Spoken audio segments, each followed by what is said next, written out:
What if the only way to save your home was to become someone you're not? What if one wrong move could expose you, ruin you, and leave your entire family destroyed? The Carter Ranch was dying under the burning August sun of 1883.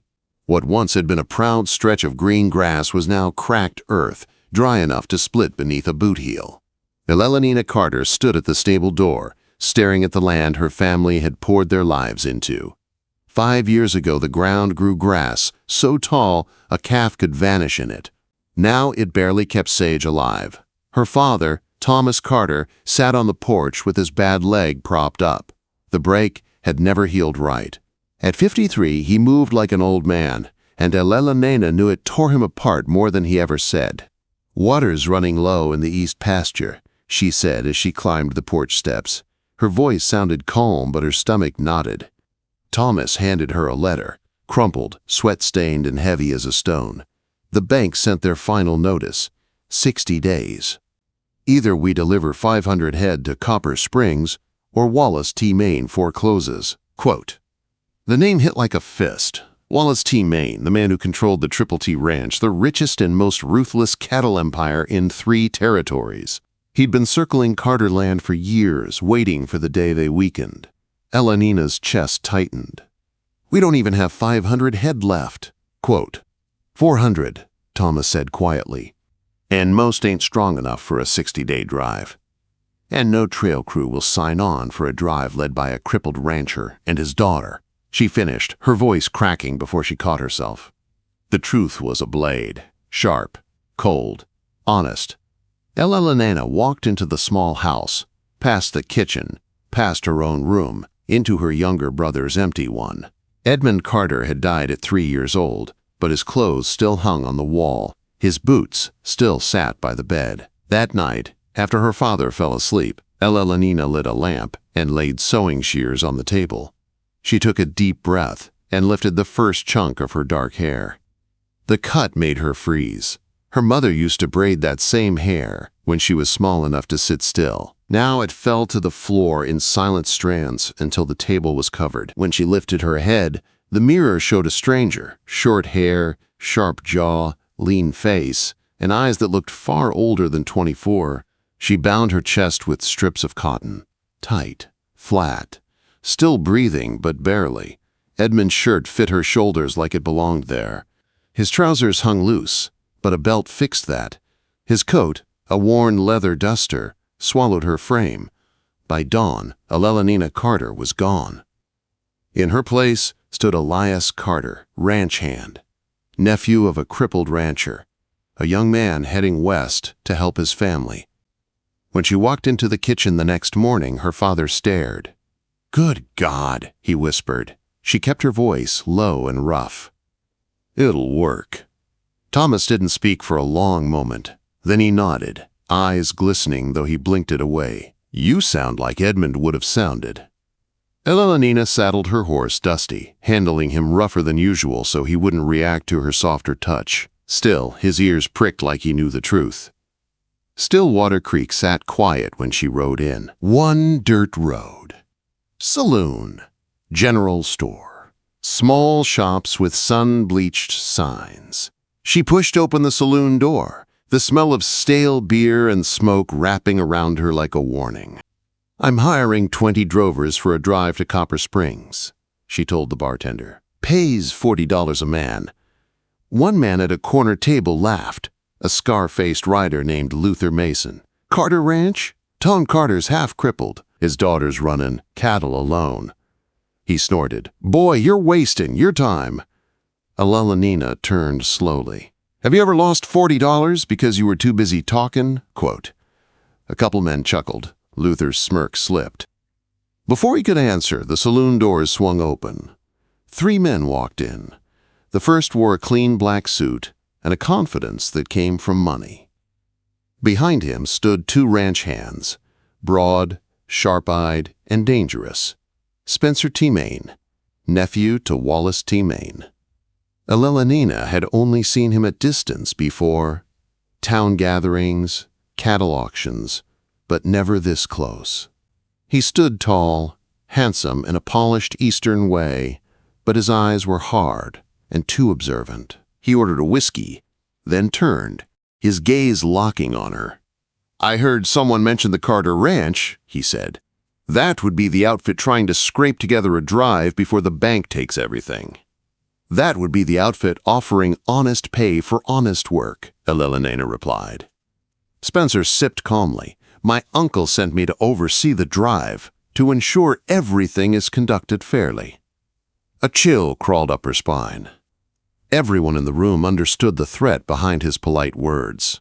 Wallace Tmaine wanted the drive to fail, and Spencer was here to watch it happen. Elellanena held her ground. "Observers don't get paid." "I'm not asking for pay," Spencer said. "Just a place on the drive, unless you have something to hide." Luther barked a laugh. "This is getting good." Elellanena kept her voice even. "Fine, you ride as observer, but stay out of my way." Her lie, her entire disguise, hung in the air like a thread ready to snap. As she left the saloon, she heard Spencer say something behind her. Luther laughed again. She rode home with her jaw clenched tight. 3 days to gather supplies, 3 days to prepare the herd, 3 days to lead a crew who didn't trust her, 3 days before Spencer Tmaine, sharp-eyed, too curious, would follow her every move. 3 days before one touch, one slip, one wrong moment could expose everything. Elellanena woke before sunup on the morning they left, her stomach tight, with nerves she refused to show. The crew gathered in the yard, 15 hired drovers, some seasoned, some green, all watching Elias Carter with guarded eyes. Spencer Tmaine sat on his fine mare at the edge of the group, clean, polished, and far too observant. Elellanena stepped forward. "We have 60 days to move 500 head to Copper Springs. We ride hard, we ride smart, and we ride together. Anyone who can't follow orders can turn around now." No one moved. Good. She needed them, even if they didn't truly know who was leading them. The herd moved out under a pale sky, the cattle bunched and restless. Elellanena rode point, shaping the line. Spencer drifted beside her after an hour, far too close for comfort. "You're angling the herd east," he said. "There's water 15 miles ahead. There's also water northwest and a straighter route." "The straight route keeps us in the open," she said. "Wide country, easy for your uncle's men to watch." Spencer's jaw tightened. "You think everything I do is a threat, because everything your uncle wants is a threat." He studied her face as if trying to read something deeper. Too close, too sharp. She spurred her horse forward before he could ask more questions. By late afternoon, they reached the creek. The cattle drank greedily, and Elellanena counted heads again. 97, 98. 497, she muttered, 3 missing. "Owen," she called, "backtrack. Find those strays." Spencer stepped up beside her again, water dripping from his canteen. "You handled today well. It was the easy day." He studied her expression, his gaze steady. "You talk like a man who's done this before." Elellanena forced a shrug. "Work is work." Quote, but something in Spencer's eyes made her uneasy, like he sensed a crack beneath the disguise. That night, camp settled under a sky full of stars. Fires burned low, drovers cooked beans and told stories. Elellanena sat apart, repairing gear. Her ribs ached from long hours in the saddle, but she kept her posture steady. Luther Mason approached with 2 tin cups. "You did good today," he said. "Good ain't enough. We need perfect." He chuckled. "We'll be fine. A tough woman could run this drive better than half the men in 3 counties. Elellanena nearly choked on her coffee. "What makes you say that?" "'Cause toughness don't have a gender." The best drover I ever knew was a tiny woman in Nevada who had a temper like wildfire. He walked away before she could answer. Her heart pounded. Did he know? No! He couldn't. But the threat wasn't Luther. It was Spencer. Watching her from across the camp, journal open in his lap, eyes flicking toward her more often than chance allowed. The next days blurred. Sunrise, cattle, miles, dust. Her body adjusted to the rhythm, but the pressure never eased. Spencer rode beside her often, asking questions, testing answers, measuring her. Every time his hand brushed her reins, her breath caught. Every time he leaned slightly too close to study the land, she stiffened, not because she feared him, but because she feared being seen. On the 10th day, dark clouds rolled in. Lightning split the sky. Luther rode up. "Storm's comin', bad one." "I know," she said. "Box Canyon ahead. We push hard." They drove the herd fast, the cattle nervous. The sky turned black. Wind whipped dust into spirals. "Move!" Elellanena shouted. "Keep 'em tight!" They reached the canyon as rain slammed down like stones. Cattle scattered, barely controlled. Elellanena counted heads as the last ones pushed through. 482. 18 missing. "We've got to find them!" she yelled. "In this storm?" Luther shouted back. "We can't afford to lose 18 head." She turned her horse and plunged into the storm. Lightning flashed. Wind shoved her sideways. Rain blinded her, but she refused to stop. She found 5 cattle huddled in a ravine and pushed them forward. A second rider appeared through the rain, Spencer, soaked, angry, determined. "What are you doing?" he shouted. "My job," she yelled back. "Not alone." He rode to the other side of the cattle, helping her guide them through the storm. They worked together in silence. His presence steady, strong, close enough that she felt his warmth even through the cold rain.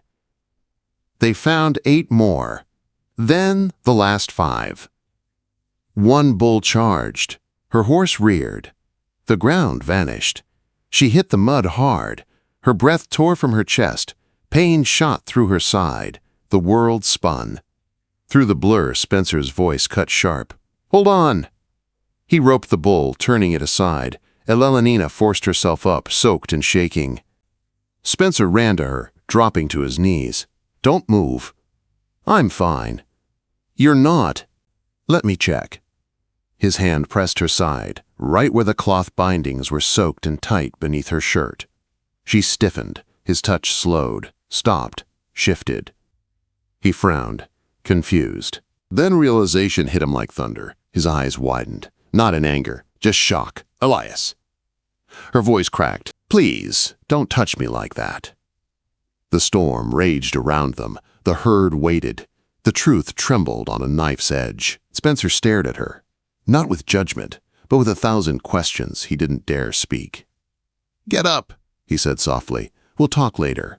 Right now, we save the herd." And he helped her stand, carefully, respectfully, as if afraid she might break. They pushed the last cattle into the canyon just as the storm reached its peak. That night, long after the herd settled, Elellanena sat alone at the edge of camp. Spencer approached quietly, stopping a few feet away. "I know," he said. "I won't tell anyone." Her breath hitched, not from fear, but relief. Yet the look in his eyes, soft, steady, terrified her in a different way. Not danger, not exposure, something far more complicated, something she wasn't ready to name. The storm passed, but its shadow stayed with the crew. The cattle calmed. The fires burned low. The men drifted to sleep one by one. Only Elellanena stayed awake, sitting apart from the fire, knees pulled up, her hat low over her eyes. She wasn't hiding from the men. She was hiding from Spencer. He approached quietly, the way a man does when he isn't sure if he's welcome. He stopped a few feet away. "You're hurt," he said softly. "I'm fine. You're shaking." "It's cold." "It's fear, Elellanena."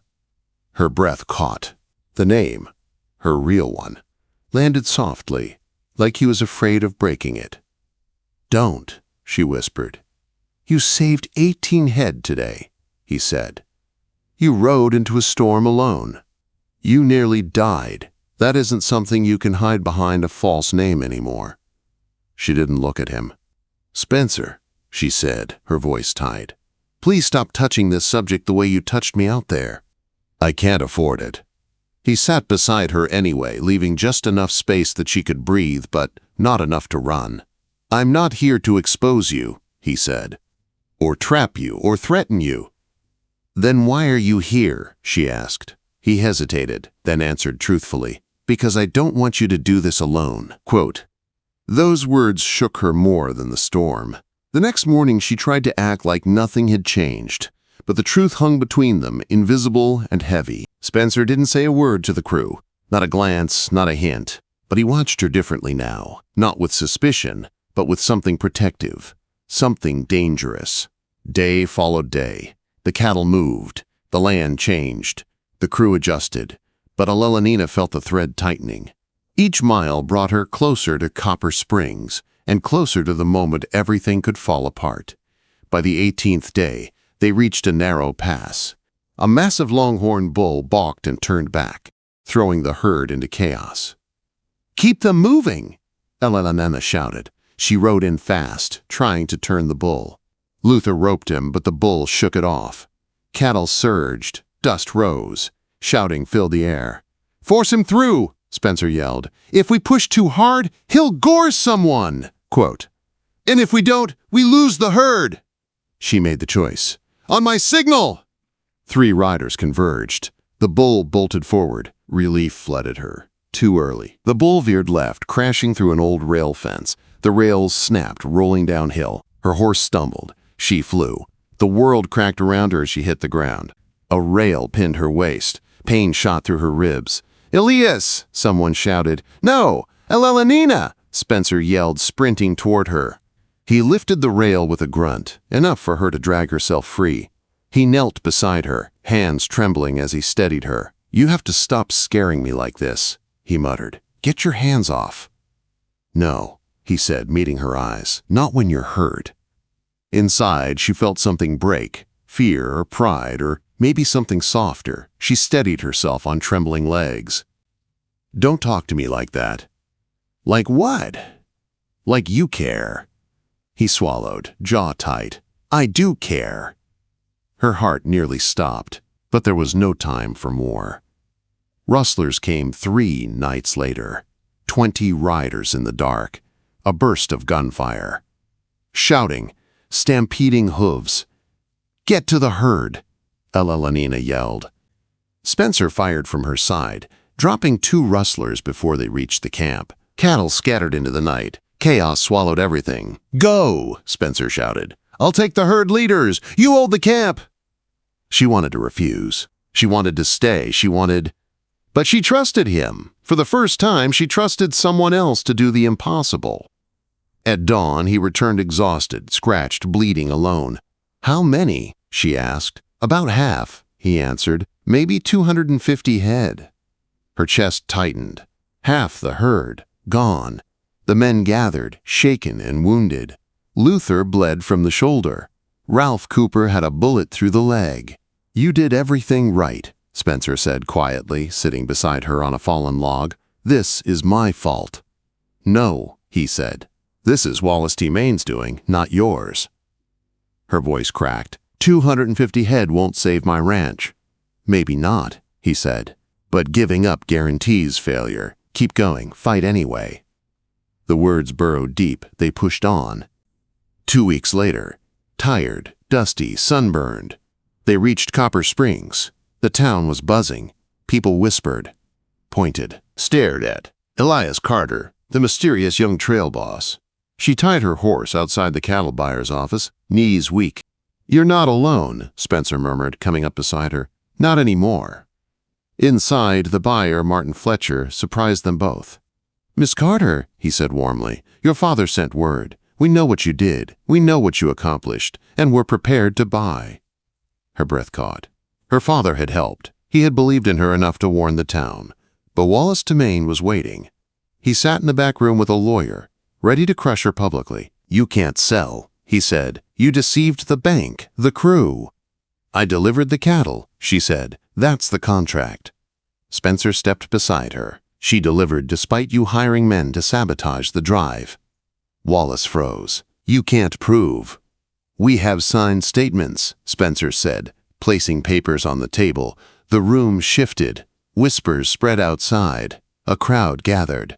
Her father arrived leaning on a cane. Wallace growled, "This will destroy you." "No," Elellanena said. "This will free me." Quote. She signed the papers. Fletcher paid her. The sale was done. The Carter ranch saved. Outside, the crew gathered. Townspeople clapped. Thomas hugged her tight. And Spencer stepped forward, eyes steady. "Elellanena," he said, voice low but sure. "I know this isn't the right place or the right time, but I need you to hear me." He reached into his coat. Her heart dropped. "What are you?" "I love you," he said. "Somewhere between the storm and the stampede and the lies we told to survive, I fell for you. And if you'll have me, I want to help rebuild your ranch, stand by your side, and build a life we choose, not one forced on us." Her breath trembled. The world went still. She didn't run, didn't hide, didn't pretend. "Ask me again tomorrow," she said softly. "After I sleep, after I breathe." But she leaned in and kissed him, a soft, certain yes without saying yes. The next morning, on a quiet porch, with sun spilling across the boards, Spencer offered a simple silver ring. "Before you answer," he whispered, "this isn't about saving land. It's about choosing a life with someone who chooses you back." Elellanena slid the ring onto her finger. Yes. That one word changed everything. They married 3 days later in a small church. She wore a borrowed dress. He wore trail clothes. The crew attended. Her father cried quietly into his handkerchief. They returned to the ranch and rebuilt together. And for the rest of their lives, whenever Elellanena thought about the drive, the storms, the danger, the lies, and the moment Spencer discovered her truth, she always remembered the night she whispered, "Please don't touch me like that, unless you mean it."